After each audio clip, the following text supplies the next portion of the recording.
Wewe umefuata nini hapa nyumbani kwetu? Mama, umemtoa wapi huyu? Huyu si ndio yule kijana aliyokuambia nitamleta hapa atusaidie kazi? Mamangu, vijana wote walioja hapa mtaani umeshindwa kutafuta, umempata huyu? Mama, sitaki kumuona huyu kijana. Naomba utaki sasa hivi nje. Mama, naombeni mumtoe. Asani, mtoeni. Lakini mwanangu ana makosa gani kijana wa watu? Weekend. Shangazi, kwani vipi? Tulia. Uembe mwanangu. Usijisikie vibaya. Unajua binti yangu huyu hajaishi sana hapa. Alikuwa huko chuo. Kwa hiyo hajazoea mazingira. Ila usijali, mimi nitakaa naye, nitazungumza naye. Mambo yatakuwa mazuri tu. Haina shida mama, haina shida. Zungumza naye. Sawa. Mimi kama nilivyokuambia kazi naitaka sana. Haina shida mwanangu, na pia nimefurahi kwamba tayari umeshakuja kupaona nyumbani, na pia baadhi ya familia yangu umeiona, ni yule binti na huyu yupo dada yake pia utamuona. Sawa mwanangu? Sawa, mimi naweza tu nikakuruhusu kaendelee na majukumu yako, alafu nitakupigia simu. Haina shida mama. Basi mimi niwaache. Haya baba. Lakini salama. Uende salama mwanangu.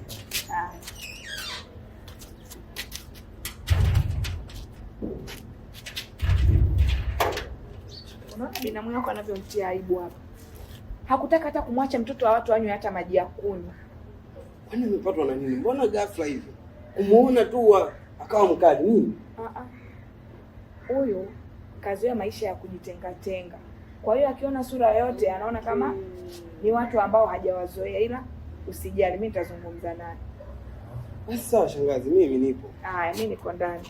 Nipo nyuma huko, mimi nafanya usafi huko. Na wewe ujipe muda wa kupumzika mwanangu, muda wote kazi tu. Nafua vinguo shangazi. Hapo sawa.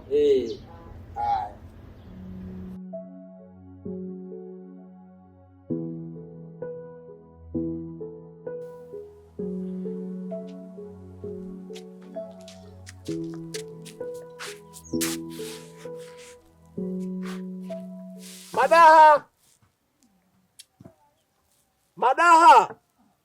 Wewe nao ukiwa ndani unajisikia kuitika wewe?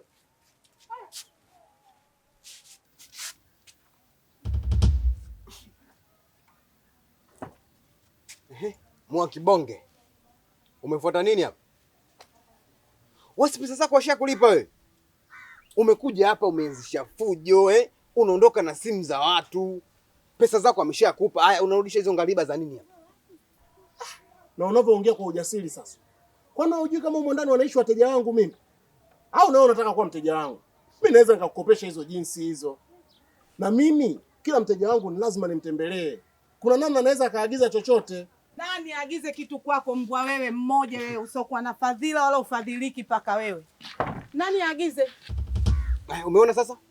Hataki mwenyewe kukopa. Yeye mwenyewe anaongea hapa hataki kukopa. Sasa si umtoe huyu. Mbona mshanga? Sikiza nikwambie mpenzi wangu, subiri nimpe yake. Hivyo wewe unajitambua kichwani? Unajielewa wewe? Ulishatukopesha, tulishakulipa hela zako. Na kwa vurugu hapa ulichukua simu ya Sofia ukaondoka nayo. Tulikuletea hela yako. Tulikuletea pesa yako na ukatuchamba kwa maneno Muha samani. Usinipandishe midadi yangu saizi nikakupasua nikakutoboa tumbo lako hilo nikamwaga utumbo saizi afu nikapelekwa jela. Samani, umenielewa? Naomba uondoke. Sema tu ni kama tu hapa mmeamua tu kunichangia, haina shida. Kwa sababu hujitambui. Mimi na wewe Madaha, si unajua tena. Tunastiliana vitu vingi sana. Alafu Madaha, unachojisahau sisi ni watu wazima. Kuna namna nitakiwa tuongee kwa lugha ambayo tutaelewana. Ni vitu vingapi tunastiliana mama? Hivi, umepatwa na nini wewe? Jana nimekuja na yule kijana. Wewe ghafla tu ukatibukwa na kumkataa. Wakati katika pita yangu nimemwona yule ndio kijana mwaminifu ambaye angeweza kutusaidia hapa na kumpa kazi za kumtuma popote. Na alikuwa yuko tayari kutusaidia. Sasa kwa nini umeamua kumkataa? Una shida gani? Mama, yaani nilitegemea kwamba baada ya pale hautoniuliza tena maswali. Kutokana na kwamba mama, mimi sikuwa hata siku moja kukukatalia kwenye kitu chochote kile. Usema ukweli. majibu yako kwamba haujaelewa kwa nini nimemkataa sina, lakini baada tu ya kumuona ule kaka, mimi damu ilinisisimka na nafsi yangu ikaniambia kabisa huyu kijana hatakiwi kabisa kukusogelea wala kuisogelea familia yako. Mama tafadhali, naomba basi tuelewane. Afu isitoshe, mbona kuna vijana wengi sana hapa mtaani tulizo kutafuta mwingine. Unajua kuna wakati mwingine wewe elimu yako inakupeleka pabaya. Yaani unapomwangalia mtu tu unahisi kama ni mtu mbaya. Hizo hisia zako hizo za kuhisi vitu visivyofaa sipendi. Yule kijana ni mwaminifu. Kwa sababu mimi mwenyewe mwanangu nilitoka zangu huko kwa rafiki yangu nikapita dukani kununua vocha. Katika kuhangaika pale kuhudumiwa hivi na hivi na hivi nikajisahau. Nikaacha pochi yangu pale juu. Kijana yule wa jana akanikimbilia, "Mama, umesahau pochi yako." Nilimshukuru. Na kwenda kuikagua pochi yangu, ina kila kitu, hakuna kilichopotea. Kwa hiyo mimi nikaona kwamba huyu ni kijana mwaminifu. Hapo nikaomba namba yake. Tukafanya mawasiliano, nikamueleza shida yangu, akaniambia, "Mama, mimi niko tayari kuja kufanya kazi kwako." Haya, umeona sasa? Umeona? Kumbe nyewe mnajuana. Na ndio maana anapoongea anaongea na kujiamini kabisa. Sasa mimi ni nani ningeongea afu tungeelewana? Mimi hadi ushaniuzi kwanza. Kwani kosa langu lipi hapa? Wewe unajua ulichokosea? Wewe unajilopokesha kama mtoto wa kike. Nishakwambia kuanzia leo sitaki bidhaa yote kutoka kwako. Sitaki chupi, tight wala kitu chochote. Kwanza naomba hapa kwangu uondoke. Maana unanivuruga. Saa hizi nimelala ndani na mpenzi wangu. Unakuja kugonga mlango vipi? Unataka nini? Muha, kuna kitu unanitafuta. Umenielewa? Nitakupiga nikupasue tumbo lako nimwage utumbo huo. Tuanze tu ndani mpenzi wangu. Wewe umeshaniuzi. Sisi simtoe kwanza huyu. Mua ondoka, twende tu ndani ya. Twende bwana ndani, achana naye. Mua uondoke hapo. Sasa bwana mdogo, shida yako unapenda sana vya watu wazima. Utakuja kuungua na kila siku nakwambia. Sofia nini? Au jina langu Tamu? Mbona kama unakisaliana na mimi ndugu yangu? Kwanza wewe na sisi ushamalizana. Hela zako tushakupa. Haya, kilicho kuleta hapa? Mimi nilikuja tu niwasalimie, lakini pia niwaambie bidhaa mpya zimetoka Kariakoo. Bidhaa mpya Kariakoo. Sisi tulikwambia tuna shida na bidhaa. Kama ni Kariakoo tutaenda wenyewe. Sasa hivi hatutaki mjadala na wewe kabisa. Yaani hatutaki undugu wala ujirani. Kwa hiyo fanya uende. Okay, sawa. Sasa huko ndani unaenda kufanya nini? Wenzio sasa hivi wako wawili. Na muda huu ashaanza kugalagala hapo. Umeshaelewa?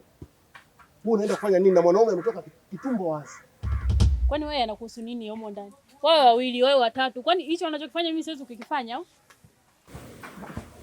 Sasa kama unaweza kukifanya mara moja tu unaweza ukawa unanituniko alafu tunakatiana. Wewe mfanya uende. Alafu mimi sitembee na watu wazee ambao hawajielewi. Aliyekwambia mimi mzee nani? Wewe ujioni au?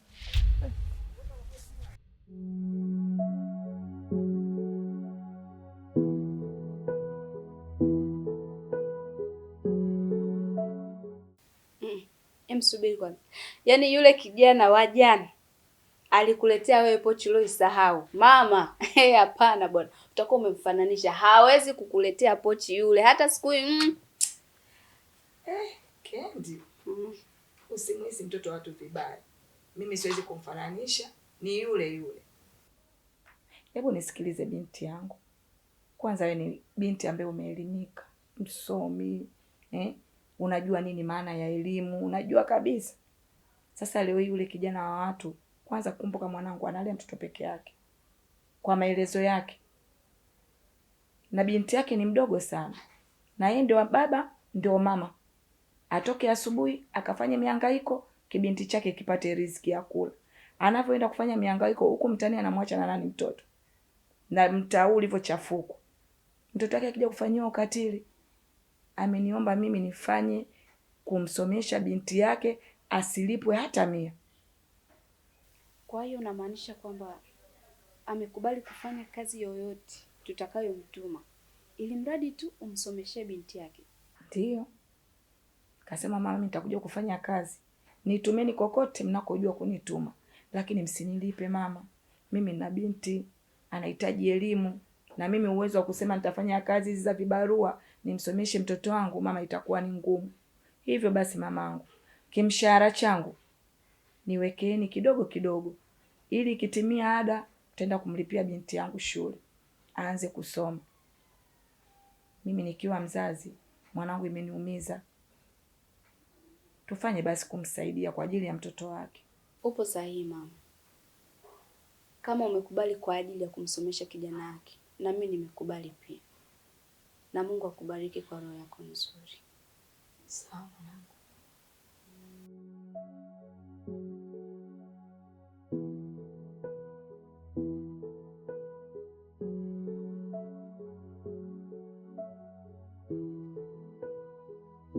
Oya damu yangu familia, bora hata nilivyokuona mwanangu. Oya sasa hivi nasikia nanuka harufu kama kinyesi babude. Unajua mambo yangu yamekuwa giza kitangia wao mwanangu mnikwepe, mwanangu umekaa mwenyewe ndicho umejitenga au sio?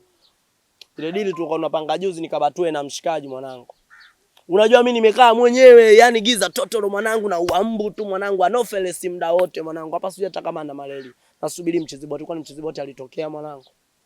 Umeniuma kinyama yani bora tange naambia bwana mimi siwezi kufilimba enzi hizo babude, mimi ningemkataa. Wana mbona hapo kibao?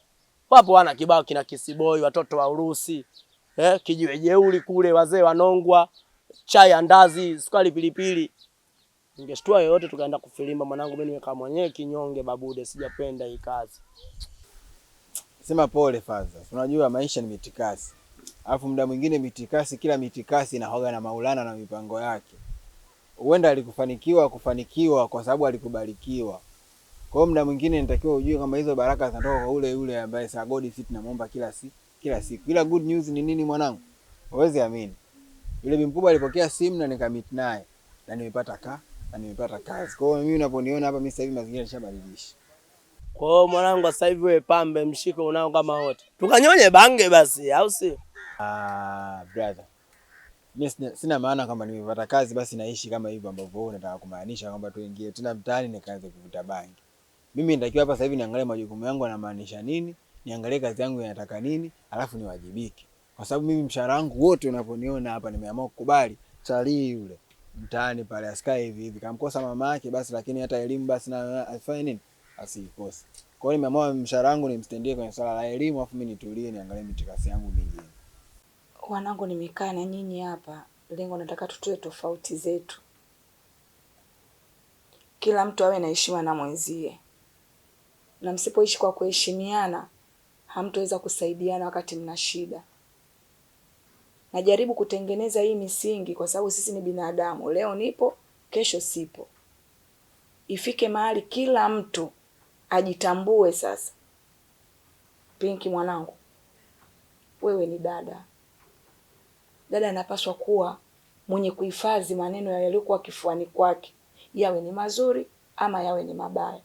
Lakini unapokuwa wewe dada tena unaanza kuongea na huyu vibaya, unaongea na huyu vibaya, hawatakuheshimu mwanangu. Unaambiwa jiheshimu na wewe uheshimike. Sijui unanielewa? Nitajivunia pale ninapotoka, nikaiacha nyumba iko kwenye mikono yako. Huenda nimesafiri kibiashara mwanangu. Haya narudi nakuta hapa kila kitu ovyo ovyo. Inaleta picha gani? Naonekana mama Pinki hajui kulea. Sipendi. Sawa mama? Nimekuelewa mama wangu, na nitafanyia kazi. Shangazi. Shangazi. Umenielewa? Mimi nimekuelewa vizuri, na pia mimi ni mmoja wapo wa mtu ambaye anapenda upendo. Nimefurahi kusikia hivyo kwa sababu mkiishi kwa upendo hamwezi kuonana nyinyi matabaka kwamba huyu anajisikia, wote mtajikuta ni kitu kimoja. Sawa? Ni kweli shangazi, ni kweli kabisa. Kendi, naomba uwe na heshima na dada yako. Yaani uruke urukavyo, huyu bado atabaki kuwa ni dada yako. Uwe umesoma, una degree mwanangu, huyu hajasoma, huyu hakuna matabaka katika maisha. Epuka kiburi, epuka dharau na ndugu yako, sawa? Mheshimu dadako na yeye pia atakuheshimu. Sawa mwanangu? Ndiyo mama, nimekuelewa sana. Na kiukweli siku zote nimekuwa nikimheshimu dadangu na ninampenda sana. Wasikiza wembe mwanangu. Yaani mimi from mimi nakujua mwanangu, kasema nimepata mchizi boti. Oa nimepata damu yangu familia pacha pachani, au sio? Hakika kadri siku zinavyozidi kwenda mwanangu, na kuona una njia mbili kama mshono wa suruali. Una huku, una huku. Sasa ngoja nikwambie, wewe unachukua mshiko kama huo mnago Babude, unamwekea mtu eti shule, si unamlipia mtoto ada ya shule. Wewe mwenyewe umesoma Babude, kidato umekwenda, lakini mpaka sasa hivi maisha yako ya shilingi 2 mwanangu, senti 5, shilingi 2 senti 5. Sasa wewe kama unawekeza kitu ambacho hakikupa faida, umejiamini nini mwanangu? Inawezekana, lakini kwa upande wangu brother, mimi ninachokiona kwanza nitulize akili, alafu mambo mengine yatafanya nini? Yatafuata. Sikia basi, fanya hivi. Wewe chukua hiyo ada, mlipie nusu muhula, alafu nusu muhula unaobaki nyingine kanunue roba la bangi. Mimi naanza kuwa sadali na watembezea watu. Alafu mimi nikipata faida nakupa, unamalizia muhula unaofuata, au si? Mwanangu, mambo magumu. Yaani wewe ulichoelewa sicho. Yaani kwa kweli ulichoelewa sicho. Njoo basi, unashtuka nini? Wewe vipi sasa Zuchu Zuhura? Sasa unataka kubadilisha njia na kimbia unaenda? Kuna kitu nilikuwa nimesahau. Umesahau vipi wakati mimi nakuona unanipiga tochi tu unataka kugaili? Sio chochote. Sikiliza mdogo wangu, sio kila siku tunakuwa tuna ibilisi, au si? Na muda mwingine hata malaika wa heli wanatembelea motoni, au si? Unasema unaitwa nani? Ayani. Sasa cheki na kusurprise. Nenda afu Mwenyezi Mungu akutangulie. Vipi hiyo? Sasa sikia mwanangu. Fuba si unalo hapo. Nikatie nusu yangu mimi nikachukua ile barabange nianze kazi mapema nikurudishie faida yako. Mwanangu, yani wewe uliposikia basi mimi mshahara wangu ninao, basi ukajua mshahara natembea nao. Mimi brother, mshahara ninao, lakini mshahara wote unaishia benki. Unaishia kwenye account. Nalipa ada kupitia swala la mitandao. Kwa hiyo mimi hapa mimi sitembagi na kesho yoyote. Kwa hiyo mikakati yangu mimi kisoma na angalau naishije na kulaje na lalaje, lakini kazi yangu mimi naiwekeza kwenye kichwa cha mtoto wangu. Unajua vile maana hiyo. Hapa moka waharibu. Kwa hiyo kila mtu ajifanya hela ziko benki, au si? Ila baridi ukipata utanigea sio kesi, au si? Haina noma baba. Hivi. Haina noma, mimi nitaingia.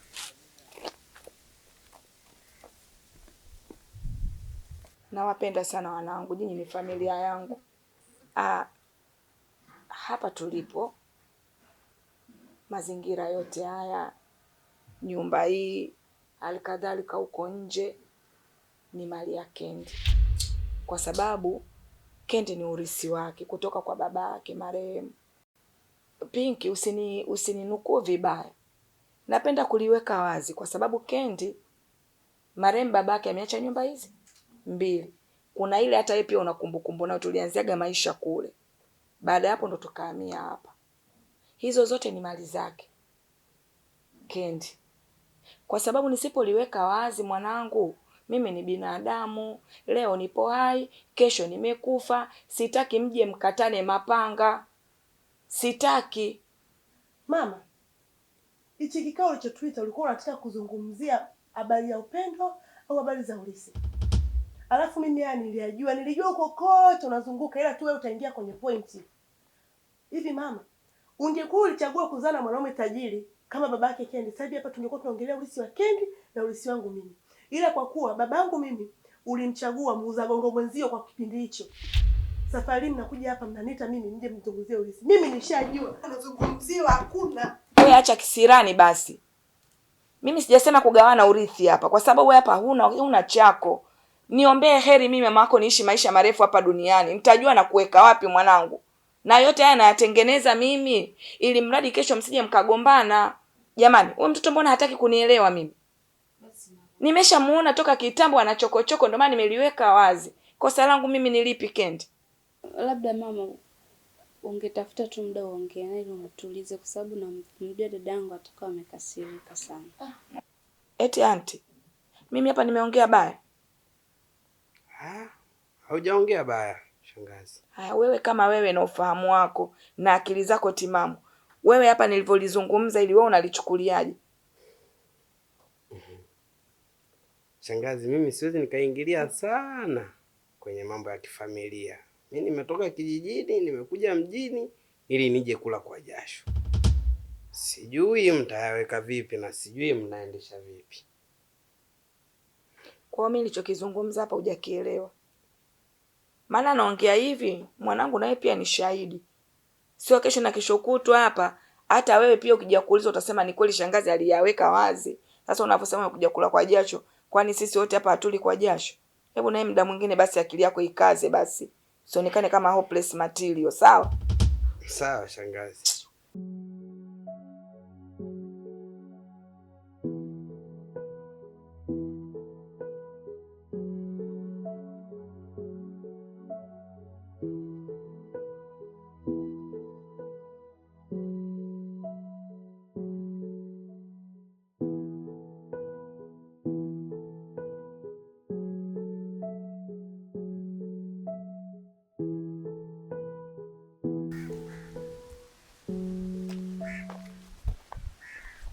Sasa wewe kinachokufanya usali ni nini? Na unasali umeniona mimi niko mbele yako ndo unataka kusali. Shida nini? Mwanaume uishi gubu. Mwanaume uishiwi gubu hata siku moja. Una matatizo gani? Alafu nishakujua. Matatizo yako wewe ni kupalamia vya watu wazima. Utakuja kuungua. Leo tulikopo najua mimi nilikopo naongea nini na Mungu. Nilikopo naongea na Mungu kuhusu hili jaribu. Yaani mimi sikutamani kabisa kusimama kuongea na wewe. Unajua brother, mimi nakuchukia vibaya mno. Yaani mimi nakukuchukia sana. Yaani toka tukikute mimi na mwanamke wangu, walai mimi damu na wewe hazijaiva hata kidogo. Sasa wewe unaweza kukuta unasema unanichukia, mimi nakuchukia zaidi yako. Ni kwa nini nakuchukia? Ninakuchukia kwa sababu ya shangazi Madaha. Na wewe umekuwa jaribu kwenye biashara yangu. Na umekuwa jaribu kwenye biashara yangu na ni jaribu haswa.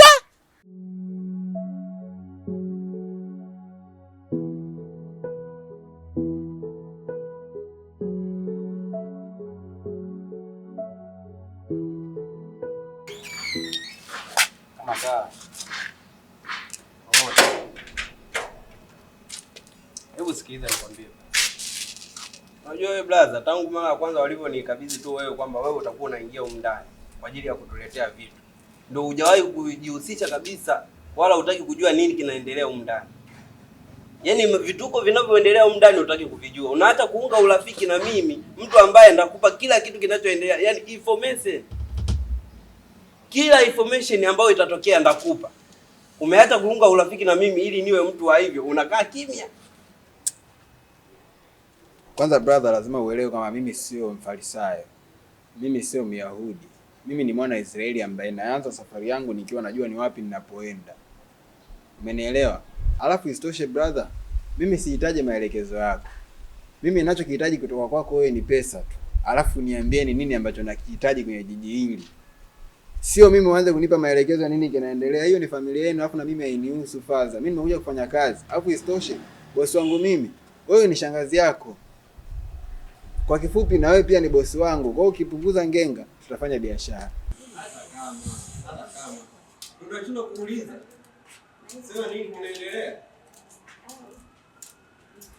Kitu gani unakuwa unanilia? Tunashindwa kuuliza nini kinaendelea. Sikia. Ujue brother, unashindwa kufanya biashara zako wewe, unafanya na vitu vingine.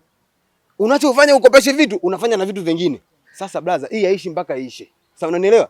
Mimi na wewe sasa hivi tutaishi kama paka na panya. Paka na panya. Alafu awamu nyingine mimi na tukikutana, nitakupiga hata kipande cha kichwa. Mbwe tu hizo kelele. Umeshanisikia? Ngoja nikwambie, wewe ni mtoto mdogo sana. Na tena ni mtoto mdogo sana. Na unasema unanichukia eti mimi na wewe ni paka na panya. Sasa ukitaka mimi na wewe tusiwe paka na panya, au ukitaka mimi na wewe tuelewane, achana na ule mwanamke. Yule mimi ni mteja wangu. Na mimi kazi yangu ni kukopesha vyombo. Unanielewa vizuri? Na pale ambapo naona mteja wangu kuna mambo hayaendi vizuri, nimemkopesha sijui kuna hela halipi kwa wakati, ninajua kuwa wewe ni jaribu vile visenti unavitaka na wewe.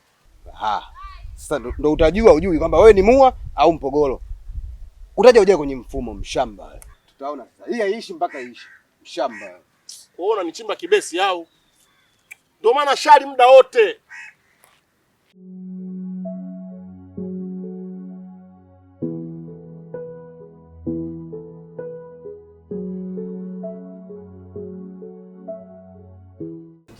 Suleiman. Yaani Pinki, wewe ndio upo mwisho wa dunia. Yaani mwisho wa dunia kabisa. Kwa kweli jambo usiolijua, nimeamini leo ni sawa sawa na usikuagiza. Yaani yule jamaa ana wiki nzima anaingia na kutoka, anaingia na kutoka, afu leo hii unaniambia kwamba umjui kweli? Wewe tena niambie yule nani? Okay, sawa. Kuwa mpole sasa. Yule jamaa unayemuona pale ni shangazi alimleta huko ndani.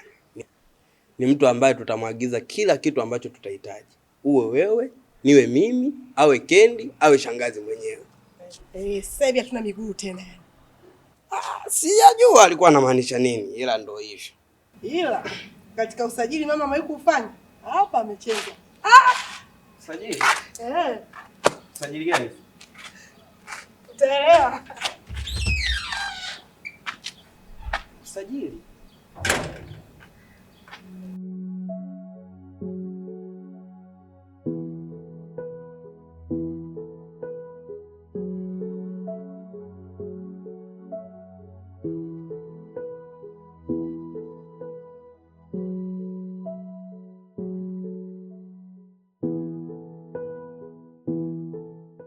Kwanza nashukuru kwa kuja. Shoga yangu haya ni mwenyewe, shoga yangu ambaye yani kwanza sina shoga kama wewe. Yaani asante kwa kuja kuniona. Ila toka mwanzo nilivyosafiri, nilivyorudi hapa, nimekuta mambo yamevurugia na ni mambo yako ovyo ovyo hata sielewi. Yaani mpaka mwenye kichwa kikao kinaniuma, yaani moyo ukaona umepata joto ghafla, mwili ukakosa nguvu. Nishana hata cha kufanya. Ni vitu gani vinavyokuumiza kichwa shoga yangu? Si unamkumbuka shemeji yako Tope? Sasa yule shemeji yako nilivyoondoka, nilivyorudi, nakuta kanisema mahusiano mengine kabisa. Sasa huyo alionisema mahusiano naye ndo nilipochoka. Shangazi Madaa ambaye nakaa naye humu ndani. Cha ajabu sasa, wao wenyewe hawana hata aibu. Yaani kwanza hawashtuki, wako huru. Wanafanya mambo ya hadharani. Yaani hapa nilipo kichwa chote kinaniwaka moto hata sielewi, kiukweli naumia. Ndio hivyo tu. Hiyo inastaajabisha. Mama kuchukua maamuzi gani? Sina wa kunistiri. Kwa hiyo inabidi tu baki tu hivi. Sofia. Wewe vipi tena hapa? Mambo. Bwana wewe mambo yangu huyawezi. Kilichokuleta hapa ni nini? Ndugu yangu, mbona kama una kisilani? Kendi. Mimi naona tumwage tu. Yaani tuyamwage yale machuki, yale magazabu ambayo tunayo moyoni. Tuachilie tuanze maisha mapya. Unajua sisi sio milima, ni kwamba tukutane. Mimi nilishaamini, usipande ubaya kwa mtu. Muda mwingine unaweza kukutana naye ndo kama hivi sasa.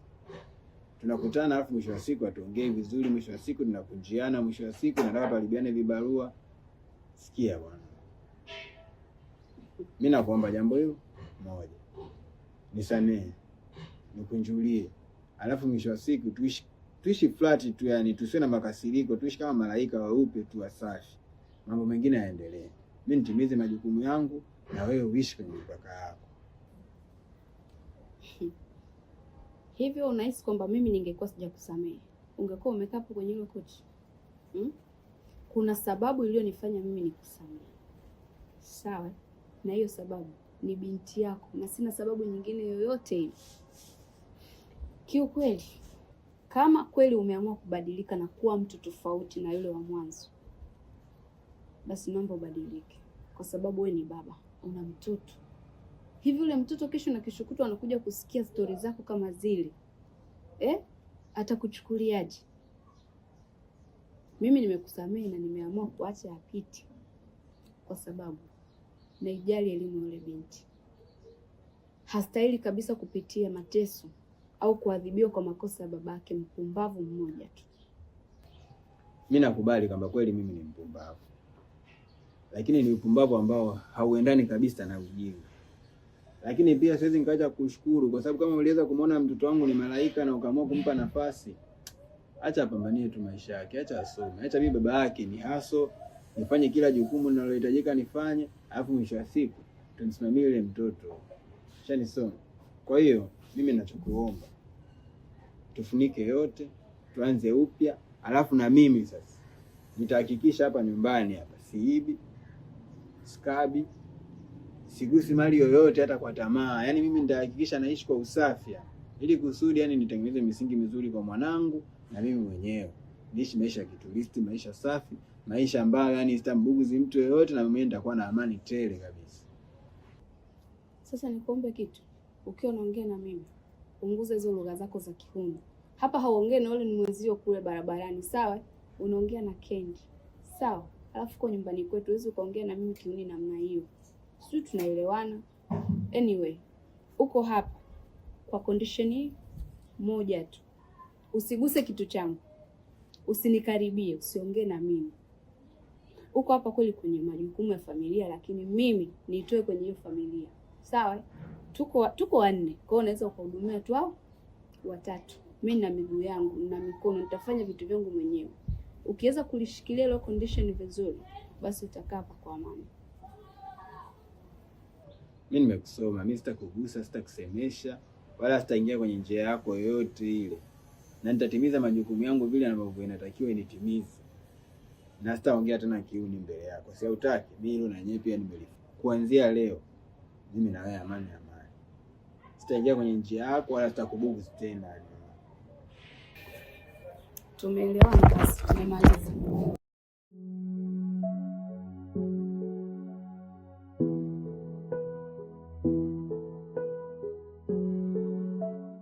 Wewe kisirani changu akikuhusu, achana nacho. Kilichokuleta kwanza hapa ni Ndugu yangu wewe uliniagiza? Lini, wapi na saa ngapi na kwa nini nikuagize wewe? Haya, sawa. Mwenzangu wewe, leo nimepita Kariakoo. Kupita zangu Kariakoo nikakuta vile vitu vyako. Zile blazia zisizokuwa na mikata zile. Aise, rangi zote. Hapo kwenye blazia ambazo zina mikanda ndio vitu vyangu. Lakini sasa wewe unanichanganya mimi. Yaani unakera. Yaani kuna muda sijui unakuaje kwa sababu mimi na wewe tunaanza biashara muda. Hapo wakati imetokea ukaja ukaanza ukanivuruga. Sema fresh, nitakuagizia, lakini ukija kunivuruga tena kwa mara nyingine, mimi na wewe tunaishia hapa.